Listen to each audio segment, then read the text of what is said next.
Oh, we were learning yesterday from regarding the halachot of the Megila. We said if a person came a little bit late to the reading of the Megillah, didn't hear yet the brachot of the Megillah, so we said that he should not read the Megillah without the brachot just because it's read b'tzibur, read in a community.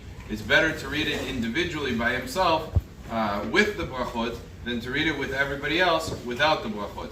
However, there really is another option. If he came at the very beginning and just missed the brachot, what he is able to do is he's able to read the brachot himself and also catch up to the chazan, meaning he's allowed to read the first few psukim even if he doesn't have a kasher Megillah, he just has a chumash, he would be able to catch up to the chazan. Of course, that's assuming that the chazan is not speeding through the Megillah. Chazan that's reading very fast is not going to be able to catch up.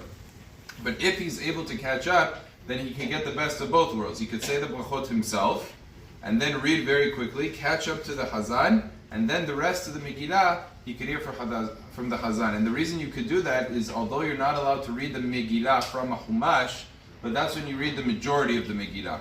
However, if you read a little bit of the Megillah, a few psukim here, a few psukim there, even from a Chumash, that is permitted to do, because as long as it's not the majority of the Megillah, it's still kasher. Even though, by the way, that it's in the beginning or at the end, and usually we say the beginning of the end is more strict, that's only in terms of writing of the Megillah. But in terms of the reading of the Megillah, the Halacha says there is no such distinction between the beginning versus the end, and therefore you would be able to catch up the beginning of the reading of the Megillah together with the Hazan, and then you would get together with the Hazan, you would catch up to him, and then you would be able to hear the majority of the Megillah from an actual Megillah that is kasher. Baruch Adonai le'olam. Amen.